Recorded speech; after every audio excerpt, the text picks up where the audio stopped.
നമ്മൾ മനസ്സിലാക്കുന്നുണ്ടോ? ഈ ലോകത്തിലെ ഏറ്റവും നല്ല തെറാപ്പി, അങ്ങനെ അതിനെ പേര് ഞാൻ വിളിക്കല്ല, അത് നിസ്കാരത്തിലെ സുജൂദാണ് എന്ന് നിങ്ങളൊന്ന് പ്രാക്ടീസ് ചെയ്ത് നോക്ക്. ഞാൻ അള്ളാഹുവിനെ ശുക്ർ ചെയ്തുകൊണ്ട് പറഞ്ഞോട്ടെ, എന്ന് വെച്ചാൽ സുജൂദിൽ വെച്ചിട്ട് നമ്മൾ എന്താണോ അള്ളാഹുവിനോട് ചോദിച്ചത് അത് മുഴുവനും അള്ളാഹു തരും. കാരണം സുജൂദ് അള്ളാഹുവിനോട് ചോദിക്കാനുള്ളതാണ്. ഫർള് നിസ്കാരത്തിൽ അങ്ങനെ ചോദിക്കാൻ നമുക്ക് അനുവാദമില്ല.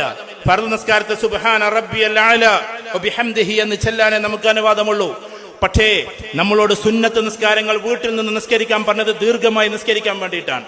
ആ സുജൂദിൽ കിടന്നിട്ട് നിങ്ങൾ ചോദിക്കൂ, നിങ്ങൾക്ക് സമ്പത്താണോ വേണ്ടത്? ഞാൻ വെറുതെ പറയല്ല. നിങ്ങൾക്ക് സമ്പത്താണോ വേണ്ടത്? അള്ളാഹു തന്നിരിക്കും. രോഗമാണോ മാറേണ്ടത്? അള്ളാഹു തന്നിരിക്കും. കാരണം ഉത്തരങ്ങൾക്ക് മുമ്പേ അള്ളാഹ്ക്ക് ഭയങ്കര ഇഷ്ടപ്പെട്ട ഒരു സമയമാണ് സുജൂദ്. പക്ഷേ നമ്മൾ സുജൂദിൽ എന്തൊക്കെയാ ചോദിക്കുന്നത്?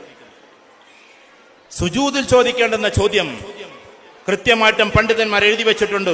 ഒരു 2 റക്അത്ത് സുന്നത്ത് നിസ്കരിക്കുമ്പോ ആദ്യത്തേതിൽ നിങ്ങൾ ചോദിക്കേണ്ടത് തൗബയാണ്, മുഴുവൻ കാര്യങ്ങൾക്കും മാപ്പാണ്.